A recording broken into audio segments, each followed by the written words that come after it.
काही राज्यांच्या काउन्सिलिंग प्रोसेसला सुरुवात झालेली आहे। काही विद्यार्थ्यांचा महाराष्ट्र सोबत देखील बाहेरच्या राज्यामध्ये मला एमबीबीएस ला ऍडमिशन मिळू शकतं का असा सर्व विद्यार्थ्यांचा प्रयत्न असतो। मार्क्स थोडेसे कमी आहेत परंतु एमबीबीएसच करायचे अशा सर्व विद्यार्थ्यांसाठी एक चांगला ऑप्शन म्हणजे यूपी राज्य। मित्रांनो, यूपी साठी ऑलरेडी काउन्सिलिंग प्रोसेसला सुरुवात झालेली आहे। त्यांच्या फर्स्ट राऊंडच्या रजिस्ट्रेशनला सुरुवात झालेली आहे।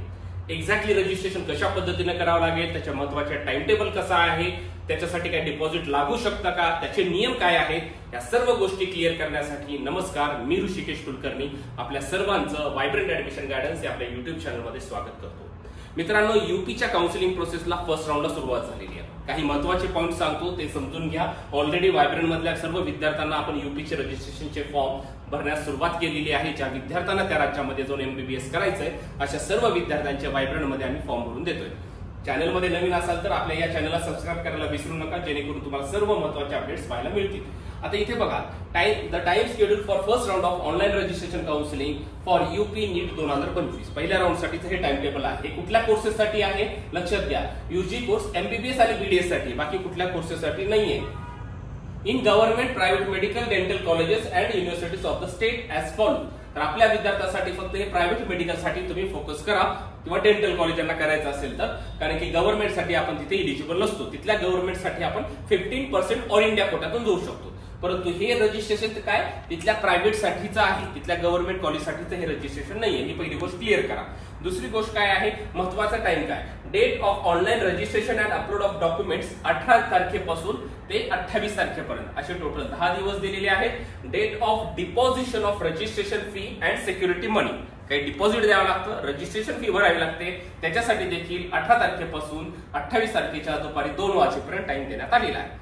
हे सर्व गोष्टी महत्वाच्या आहेतच। याच्यासोबत अजून काही महत्वाची इन्फॉर्मेशन पाहिजे असेल तर सर्व विद्यार्थ्यांनी upneet.gov.in या वेबसाईटवर जाऊन वेळोवेळी आलेले अपडेट्स चेक करू शकतात। त्याच पद्धतीने डीजीएमई ही तिथली ऑफिशियल वेबसाईट देखील आहे। अशा हेतूने तुम्हाला तिथे दोन्ही गोष्टी चेक करता येतात। ठीक आहे, आता याच्यानुसार आता दुसरी प्रोसेस बघा कशा पद्धतीने आहे। ठीक आहे, आता हे जर बघितलं आपण टाइम टेबल बघितला, आता हे सिक्युरिटी मनी कशा पद्धतीने असू शकेल किंवा तिथले महत्वाचे डिपॉझिट्स कशा पद्धतीने, त्याचे काही नियम्स आहेत हे देखील तुम्हाला माहित असणं गरजेचं आहे। इथे त्यांनी काही सांगितलेलं आहे, याच्यानुसार मी तुम्हाला महत्वाच्या तेवढ्या गोष्टी सांगतो। ठीक है, ऑनलाइन काउंसलिंग में प्रतिभाग करने हेतु अभ्यर्थी द्वारा ऑनलाइन माध्यम से पंजीकरण शुल्क ₹2000 जमा किया जाना अनिवार्य होगा। म्हणजे रजिस्ट्रेशन फीस तुम्हाला 2000 भरणं कंपल्सरी आहे। पंजीकरण शुल्क म्हणजे हे रजिस्ट्रेशन फीस किसी भी दशा में वापस नहीं किया जाएगा, अर्थात नॉन रिफंडेबल होगा। हे 2000 रुपये हे सर्व विद्यार्थ्यांना भरायचे, तुम्हाला हे 2000 रुपये कुठल्याही कारणास्तव वापस अजिबात मिळणार नाही। ठीक आहे, ते सांगितले। पुन्हा अजून काय सांगितलेलं आहे त्यांनी, आता बघा काही महत्वाचे डॉक्युमेंट्स आहे। अभिलेखों के ऑनलाइन सत्यापन हेतु अभ्यर्थी द्वारा निम्नलिखित अभिलेख इस म्हणजे या वेबसाईटवर अपलोड केलेले आहेत।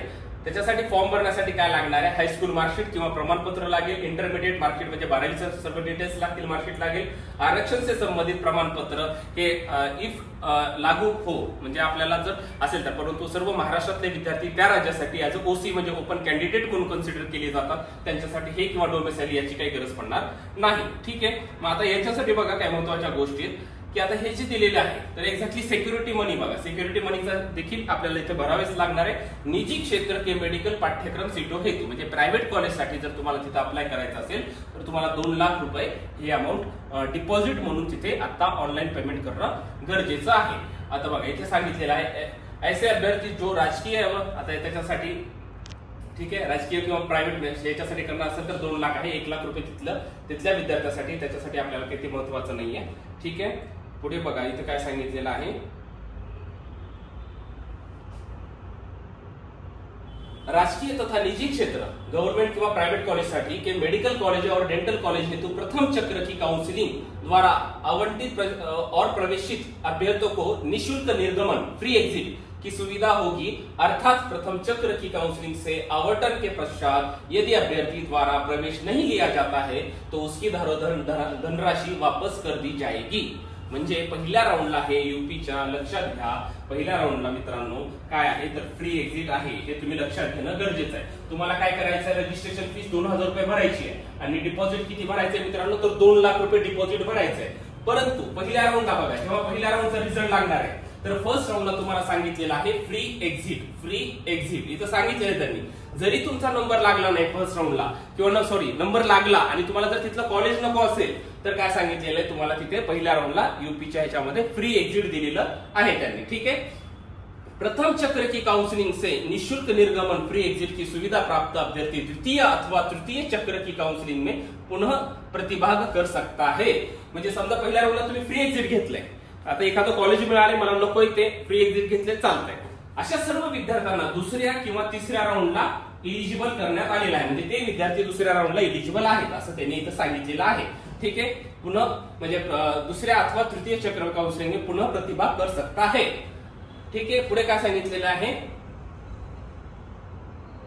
उत्तर प्रदेश के अन्य ठीक आहे. आता याच्यामध्ये फक्त एक लक्षात गोष्टी घ्या, याच्यामध्ये देखील त्यांनी सांगितलेलं आहे की जर तुमचं ह्याच्यामध्ये जर तुमचं हे झालं नाही, म्हणजे सपोज आता या गोष्टीमध्ये फ्री एक्झिट आहे पहिल्या राऊंडला आणि पुढचं पण नियम महत्वाचा आहे. समजा तुमचा पहिल्या राऊंड नंतर दुसऱ्या राऊंडला पण नंबर लागला आणि जर तुम्ही ऍडमिशन नाही घेतलं तर तुमचे हे 2 लाख रुपये तुम्हाला वापस केले जात नाही. हे जसे जसे पुढे येणारे रूल्स हे सगळं तुम्हाला मी सांगणारच आहे, परंतु लक्षात घ्या पहिल्या राऊंडचा हा नियम महत्वाचा आहे. त्याचे रजिस्ट्रेशन आता चालू झालेले आहे. कॉलेजचे ऑप्शन फॉर्म किंवा बाकीच्या गोष्टी आता सुरू आहेत का? आता बिलकुल नाही. आता फक्त काय आहे, रजिस्ट्रेशन करायचंय, ही फी भरायची, रजिस्ट्रेशन केला, डॉक्युमेंट अपलोड करायचे, त्यानंतर डिपॉझिटची फीस तुम्हाला एवढी भरायची आहे. आणि महत्वाचा नियम काय आहे तर पहिल्या राऊंडला तुम्हाला फ्री एक्झिटचा ऑप्शन निवडता येतो. सेकंड थर्ड राऊंडला पण तुम्ही जाऊ शकता, परंतु त्याच्यानंतर हे तुम्हाला डिपॉझिट अजिबात मिळत नसतं. आणि सर्व विद्यार्थ्यांना सांगण्यात येईल की ज्यांना या युपी राज्यासाठी एमबीबीएस ला ऍडमिशन घ्यायचं आहे, सर्व विद्यार्थी लवकरात लवकर फॉर्म भरा. युपी हे एकमेव राज्य असं आहे की जिथे पहिल्या राऊंडला हा बराचसा कट ऑफ कमी असतो, सेकंड थर्ड राऊंडला कट ऑफ नेहमी आपण बघत असतो तर तो कट ऑफ वाढलेला जाणवतो. त्यामुळे ज्या विद्यार्थ्यांना कमी स्कोर आहे आणि अशा विद्यार्थ्यांना एमबीबीएसच करायचं असेल तर सर्व विद्यार्थ्यांना युपी हे राज्य हे म्हणजे त्यांनी निवडायला काही हरकत नाही. लवकरात लवकर रजिस्ट्रेशन करा जेणेकरून तुमच्या सर्व गोष्टी तिथे क्लिअर होतील. ठीक आहे. Thank you so much.